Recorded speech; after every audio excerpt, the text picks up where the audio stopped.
tweets aloud and getting your guys' opinions. But with that, we are going to get right into game, the first quarterfinal of the Valor Series presented by AT&T. And here we go, SK being the more aggressive team here as predicted. They have a 4-man jungle invade and then dropping to 3 with Preda going to the mid now, going to farm, and they're going to steal the blue buff. And the reason why, guys, the blue buff is taken because it gives a lot of cooldown abilities and allows you to farm a little faster in jungle and get ahead of your enemy team. And Azur's going to get caught out. We talked a lot about how that Thane's very great at getting on the engage, but running away isn't going to be off of his best mark, as he's going to end up having to use that one ability to get himself away, and he's going to be forced to go back to base. Yeah, and you can see how strong Superman and Teamy are. When Superman walks around, he starts flying, and he can use his abilities to do a lot of damage when he rushes towards him. And look at SK being so aggressive here. 3-on-3 right now as they're being collapsed on from this invade. Yep, it's forcing the Wonder Woman to come up from the bottom side of the map because this aggression of SK is just way too much vitality left to handle. You're going to have a little bit of a knock-up from Adme, but they're just going to disengage and go right back to their lane. Yeah, and you saw that. He had his buff. So you see running, Superman charges up, and then he basically charged both enemies, and look how much health he took away from them. This is what makes Superman such a high-priority pick and ban in the meta right now. And in EU teams, they tend to let him through, thinking that they can counter him. So let's see if Vitality has a plan to counter this Superman. We were doing our prep and research beforehand, and a statement that you made very clear to yourself was if Superman's in the game, whoever picks him is going to win. I guess we're going to have to see if that's the case here for SK. Yeah, he usually has a higher win rate, but he has lost actually in the Go 4 Cup. The reason why he's so strong is he's a tank, he's a warrior, he's an assassin, and he's mobile. Okay, he can't be everything at the same time, He's basically a Superman. And look, they're making a play. The Spirit Sentinel spawns at the 150 mark, and SK rotates on it like precision. Abyssal Dragon spawns at 2, but with the Sentinel being taken, that gives the entire team of SK a little bit of gold and gives the person that kills the Sentinel a HP regeneration. Ultimates are going to be available for both of these teams, as that Abyssal Dragon is getting fought over. Vex, like what you mentioned, the damage that he's able to provide was just enough. Vex is going to take down Sweetero. Moon is going to be the next one on the menu. He's not going to be able to get away. Poseidon takes him down. Azur, the Thane might be able to get the skill shot from Vex, misses, but there's going to be a little bit of the speed up from Superman, and it looks like they might be able to just finish him off. Yeah, this was huge for SK, and the reason why, you saw Vex, he actually turned level 4. He turned level 4 before all the other carries on Vitality did, and he used his ultimate immediately once he turned level 4, and that turned the tide of the fight in their favor. And now, because of their aggression in jungle, taking the Sentinel and the Abyssal Dragon, this puts them at 2k gold lead. An early advantage, as well as the ability to counter jungle onto the side of Vitality. Wonder Woman's going to try to run away, but I don't think, actually, we stand corrected. Sweetero will survive, be forced back to the base, and just like that, 3 minutes, SK with a 3-0 lead over Vitality. Yeah, and you look at the junglers here. Zil already has his first tier 3 item. He has his Loki's Curse, and Murad has not even finished a tier 3 item. So they're behind right now. So what Vitality needs to do is they need to turtle. They need to basically look for opportunities to take advantage of SK's overextension, over-aggression, and get some kills on the map. Because giving first blood over means you gave that person 300 gold and 3 kills already to 0, along with the Abyssal Dragon and Sentinel, puts Vitality a little bit behind in levels. Well, we had a very aggressive start for SK, but things have normalized themselves out a little bit. We need to talk about when the next level of aggression is going to happen for SK. Yeah, for sure. It's going to be around when the Abyssal Dragon spawns again. The Sentinel spawning in 8 seconds here. You can see on the mini-map it's counting down. So SK expertly positions on that side of the map. So that's how a good team plays. And look at Xenios out coming in here, giving damage reduction to Azur, and this fight is so close. Let's see if Vitality's gonna be able to turn this around and get 1 kill at least here.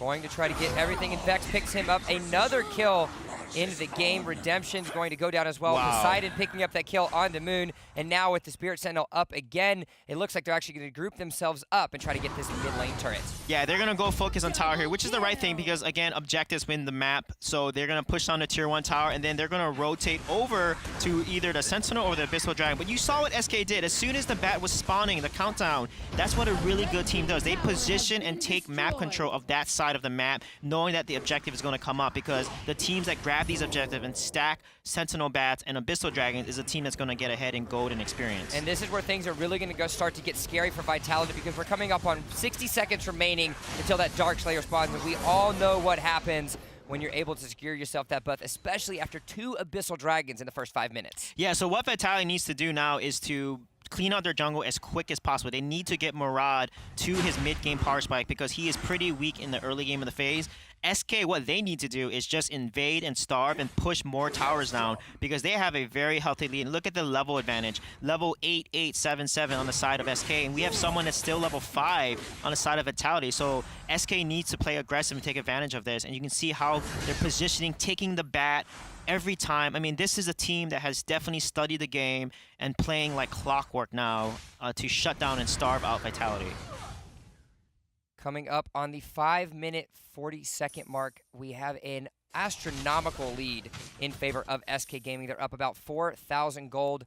We're going to have our roams towards the top side of the map. Remember, 12 seconds remaining until that Dark Slayer is up and available, so they want all the members towards that top side of the map, and this is where Vitality is going to have to get themselves some of a bit of protection because we might potentially see ourselves a dive.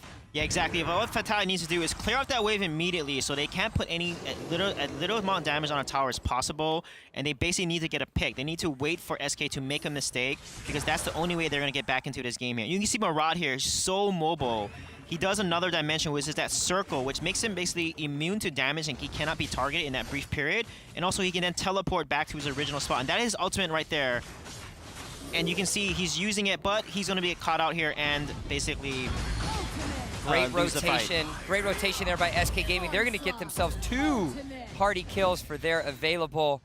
And just like that, the rotations again out of SK. You talked a lot about their aggressive maneuvering, and there hasn't been a sage buff acquired by Vitality in the last few minutes as a result. Yeah, they're constantly, they have that sage buff on a jungle timer, and every time it's about to spawn, SK positions aggressively on that side of the map, sets themselves up with a 3-man invade, normally 3 to 4-man invade, and then they're able to put pressure and then starve them out. And look at, they're always taking a dragon. As soon as these objectives spawn, their team is constantly set up and in position to quickly take it. And look at the gold lead now and experience lead. Timing is the name of the game for Arena of Valor, and that timing has been impeccable by SK. We talked a lot about their precision as well as their ability to coordinate as a team, and that's exactly what they're doing now at just over 7 minutes in the game. They're up 6.7 thousand gold over Vitality. Yeah, Vitality still has a chance to get back in here. They have to just get a really good team fight. But right now, SK is giving them a really hard time because of how tight their movements have been.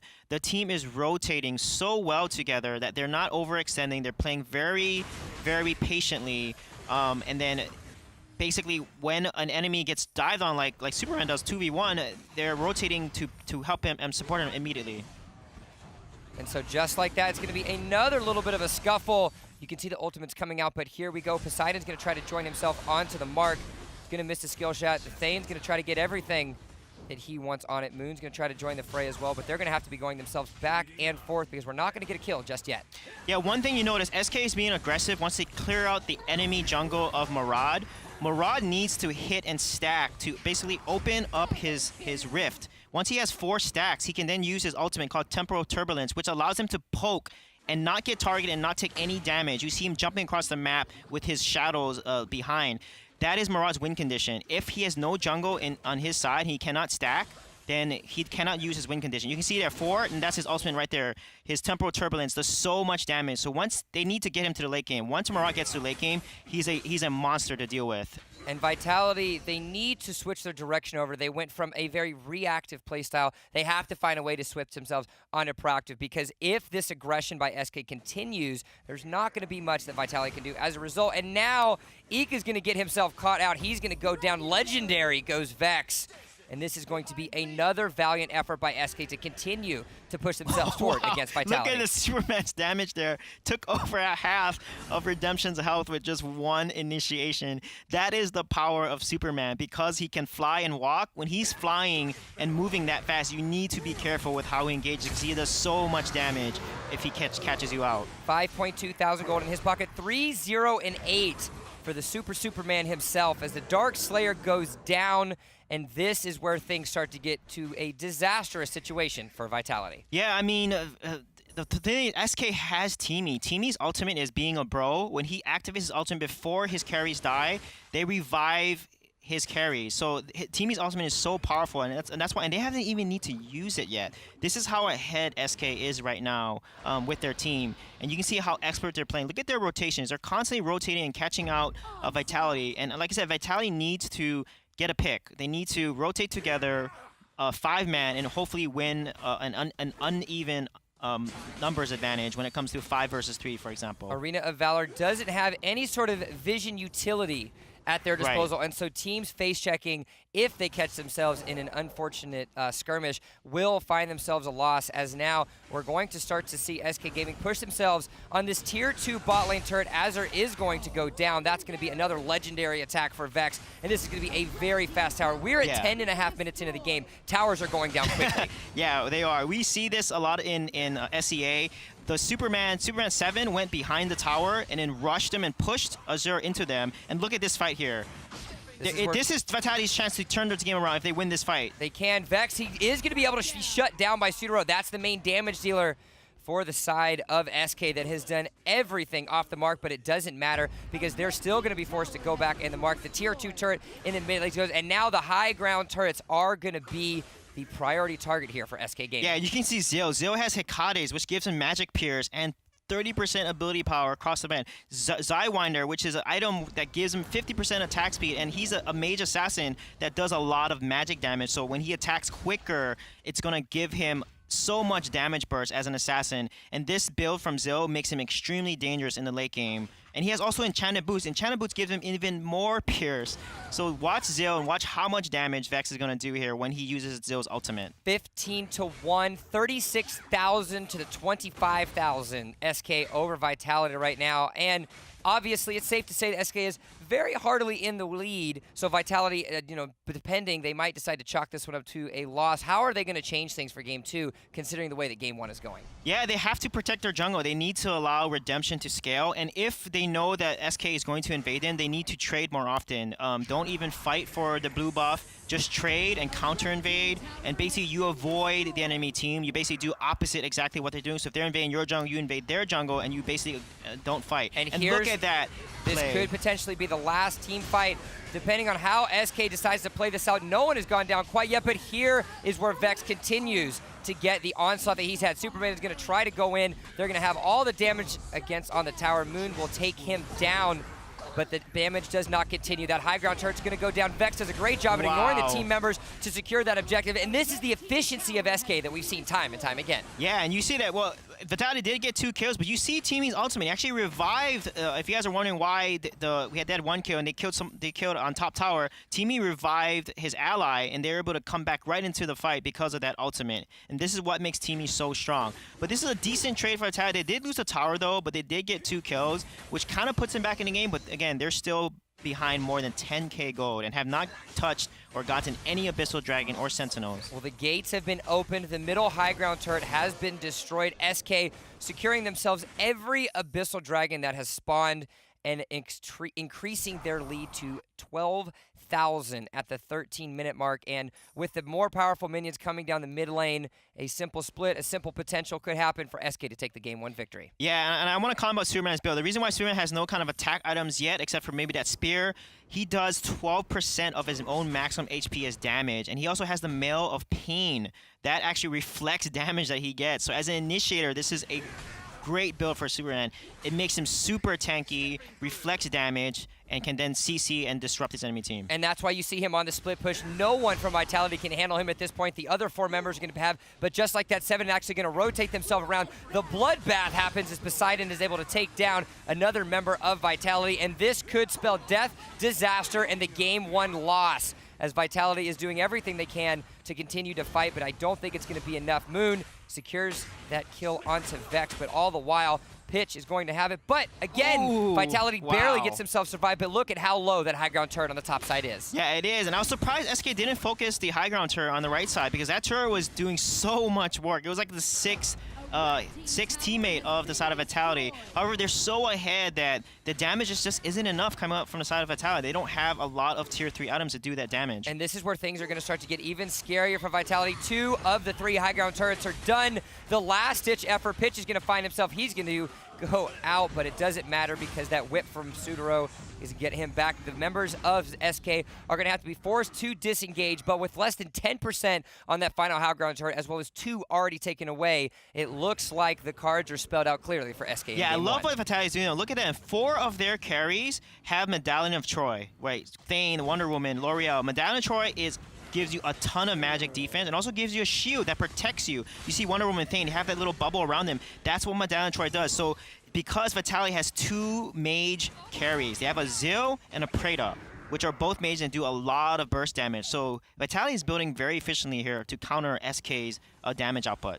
They are indeed, but with very little infrastructure left for the side of Vitality, disaster could be struck very soon, but here is Vitality actually coming, get themselves back. Ika is going to be able to pick that kill up, and so now the onslaught from Vitality. You said they were prioritizing the items appropriately, and just like that, they're able to secure themselves a nice little couple kills. This is huge for Vitality, and it's exactly what they need to do, but earlier they grouped up, had an unfair fight. This is such a great fight to kind of rewatch later, but what they did there, they have a lot of magic defense. They have a good power spike, right? They can survive long. Look how much defense Thane is building as well. That allowed him to soak up the damage and allow his carries to then delete the side of SK there. So Vitality has a chance to come back in this game, even though they're still down 10k gold. 10,000 gold down, but the hopes and the dreams of Vitality are still alive as Redemption is going to do all of the damage right off the start with that ultimate. Now they're chasing down onto the mid lane, forcing the members of SK to rotate, and I like the fact that Vitality is sticking together. In these situations, there's so much damage on the side of SK that if they can chain their CC together and stay as a unit, they're going to have a much higher chance for success. Yeah, exactly. The key is Vitality needs... Murad is still behind in terms of his build, but he has 3 damage items, Soul Reaver, Rank Breaker, and Muramasa, which gives him some lifesteal, a little bit of damage, some pierce from the Rank Breaker. He can do a lot of poke because if you look at the side of SK, Preda does not have that much defense, so Preda should be Murad's focus. Preda just has no armor defense, so Murad is going to do so much damage onto Preda if he can land an ultimate onto that hero. So let's see if Vitality can turn this around and play to their win condition here. Gonna have the Dark Slayer going down again in favor of SK. That health and mana regen is so important for a lot of these fights, as it looks like Azur's gonna have to be forced to walk away, but the team he wants to come in, he wants to fight a very tanky front line for the members of SK. Yeah, they should not fight this because Dark Slayer gives your entire enemy team a 30% damage amp. That is really dangerous to pick a fight against, so they need to play passively, just play defensive, clear out the wave, and protect this tower here, and not get hit by the pokes of Preda, which they're being subjected to right now. So they need to play a little cautiously here so that they can survive and win this team fight. Still 2 high ground turrets are down and out for the count. The next wave of minions is going to come down, and this is going to be all but on the menu. This is the fight here. This is going to be the final fight, potentially, of the match. All 3 high ground turrets have been completed. Moon is going to be very low, but he's going to try to get himself healed right back up. Super minions again are deployed, but Vex ignores the rest of the team, ignores the members. He's going to take down the core. Game 1 goes to SK Gaming. Yeah, and that's exactly what you want to do to take off the core. Once the minions are there, the core loses its defensive buffs, and then they can just take it out immediately. And so instead of trying to fight Vitality, they just focus on the objective and they win, and that's exactly what SK did. They won the objective game so hard against Vitality. The fact that SK was able to ignore the enemy team's Vex, we talked a lot about how Vex was going to be the one to watch, and that's exactly what happened because he was able to ignore all the members. He took 2 high ground turrets as well as 1, the final core, by ignoring the team fights, and it's that sort of precision and efficiency for these objectives that put SK ahead. Yeah, they always put posture on that side of that. When the Bat Sentinel was spawning, they were already there before it appeared, right? When Abyssal Dragon was about to appear, they already took control of that side of the map, and they won the Dragon side. So this is a very important thing that Vitality needs to take a look at. And we can take a look at the stats. The MVP game decides that it's Poseidon, but it was Vex that was helping his team to victory with the 9, 3, and 9. Every member, 3 of the 5, finishing themselves in double-digit supports. SK making sure that everyone's getting look at involved. his build. It's ridiculous. Staff of Noah gives Pierce. Hakate's gives Pierce and ability power. Rhea's Blessing gives lifesteal and ability power once he's below a certain health percentage. So this is why he was carrying so hard and doing so much damage at Zil. And so with that, we're also going to be able to